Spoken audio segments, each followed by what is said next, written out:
So hey, how's it going?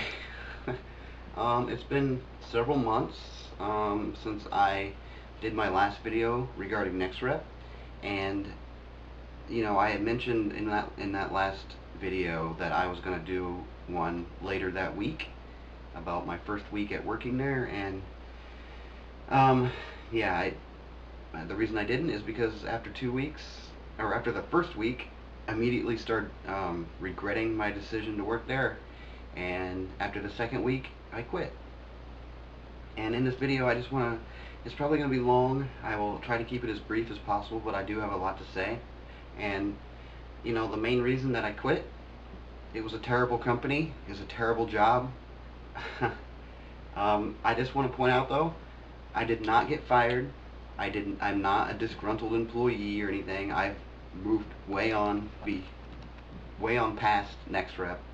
You know, NexRep is not even in my mind anymore as far as like being mad about it or anything. I was never mad. It was just, I didn't get fired or anything. I've actually never been fired from a job. But let me just, and I have no hard feelings on any of the supervisors or anybody there. Everybody that, the supervisors there are actually really nice.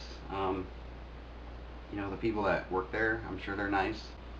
So I have no hard feelings on any of the people there. The company is a joke. I'll just say that.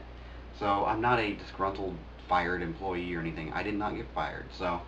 But anyway, basically, let me preface how I got started with NexRep just really quick. I was unemployed. I was in retail management for about 7 years, and my store closed. So I was out of a job for the first time in a long time, and um, I went several months looking for a job. Actually, at that time, it was about a month after my severance ended that I had been looking for a job. So I got the email saying that I was invited for a phone interview with NexRep, and I had never considered working at home or anything, so I was excited. I thought that'd be a great opportunity, so I went ahead and did it, started, and went through all the training and everything, and here I am. It's actually October now. I think it's October 8th, or actually, I'm sorry, it's November. It's November 8th. It's a Saturday. I have a day off. I actually have a whole new job. I'm currently in training for a new position at a new company, which I actually really enjoy. I work in an office. I'm not going to get into detail what I do now, but it's a good job. It's excellent pay. So NexRep is completely in the past, and they don't even register in my mind anymore as far as existing. So let me just start out. The reason I left, um, when you're in training and when you read the website and start reading different things about it, and there's a lot of videos on YouTube, people saying how wonderful it is, and the one thing is you're not going to see much on YouTube about people that actually work there. I think I'm one of the few that actually did that. Most of the people that talk about it on there have never worked there. They just saw the ad and read about it and made a video telling what it is. So basically, what you're going to be doing, you're going to be selling as seen on TV junk, okay? Now, during my time of unemployment, I had the chance to watch a lot of daytime TV, and a lot of those are going to be infomercials.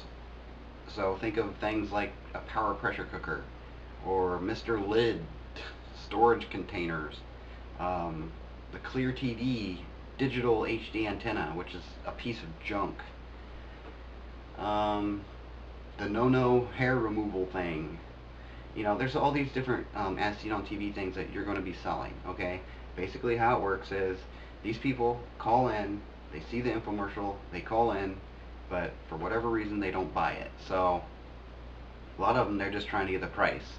So their number immediately gets put into our database, or not our, I don't work there anymore, but NexRep's database, and that's how you get their number.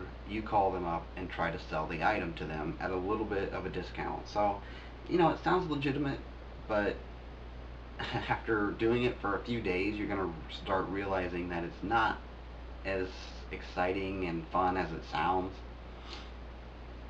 because 90% of the people that you call, especially if you work during the weekdays, they're going to be elderly, they're going to be on Social Security or a fixed income, and they have no money. So you're not going to be making much money, especially during the day on weekdays, because nobody has any money during the weekdays. I did sell a lot of the clear TVs, but you don't make anything on those because those are like 20 bucks or so. Um, Now the way the commission works is ridiculous because um, you basically, based on the revenue that you bring into the company on a weekly basis, you're going to be in one of three levels of commission. It's 3.5%. I think it was like 8%, and then the highest is 10%. Which, if you're in the 10%, you're doing pretty good. Unfortunately, one or two bad days of sales will just completely destroy your percentage. And a lot of people would then have to work the weekend to try to make up for it. Because I remember, I would sometimes start out working Monday through Friday. I thought, I want to take the weekend off. So Monday, I would have like maybe a good day. Tuesday would be an okay day. And then Wednesday, if I had a bad day, I'd be like, oh, I gotta make up for this Thursday. And if you didn't make up for it, if you had a couple bad days, your percentage rate was trashed. And you'd be lucky to make $100 or so a week. Yeah, I worked there for 2 weeks, and I didn't work all day. When I started, I thought, oh, I'm going to work 8 hours a day. I'm going to be full time. I'm going to go all in on this. But it it was very difficult to force yourself to do it because the job sucked so bad, and constantly being yelled at on the phone by people that have no idea what you're calling about. It was horrible. And I think after 2 weeks I maybe made about, I don't know, 300 bucks, which, yeah, it was money, but honestly, it wasn't worth it. So, if you want to look at it in terms of hourly pay, if you look on their website, it says average pay is $15 an hour. That's not accurate. You got to consider, they don't pay you for the time that you're actually sitting here working, okay? When you log into the system, which you're going to use a software, once you're logged in, you're basically on the job, but you're not getting paid. You're only getting paid for time that you're actually speaking to a customer, because the software knows when you're actually speaking to a customer. So, for all the times that you're dialing, for all the times that you get answering machines, for all the times that you get hung up on, none of that is paid. And especially if you work during the weekdays, you're going to get a lot of wasted calls. And the way that it works is, if you're talking but not selling anything, every minute that you're talking is hurting your percentage rate, because your percentage rate is also based on revenue per hour. So if you're making a high amount of revenue per hour, then you're fine. But if you're not, if you get a lot of callers that just want to sit there and ask you question after question after question, which is a lot of the people that you're going to deal with, especially with Clear TV and stuff like that, because all they want to know is questions like, will I get any channels and blah blah blah. If you have a 10-15 minute conversation with somebody but you're not selling them anything, you can forget about your revenue per hour for that hour, especially because you're not going to be making any money. And if you're talking but not making money, then your talk time is going up and it's going to offset your revenue per hour. So it's, the whole way that it's all set up is ridiculous, and it works against you rather than for you.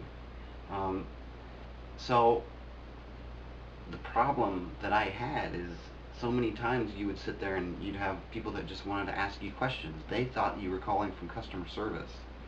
And you can't sit there and say, well, I'm just calling from a house, and I'm just trying to sell you this piece of junk. They thought you were calling from customer service, and of course they had all these questions, so they want to ask you questions. Well, that's hurting your revenue per hour, and you're not getting paid to sit there and talk. You're getting paid to sell things. So your pay is not going to be accurate as far as what they claim on their website. You will be very lucky to make the $15 an hour, but you got to consider it this way. I figured up on average on a week what I would work for, actually both weeks. I got paid for about 65% of each hour that I was working.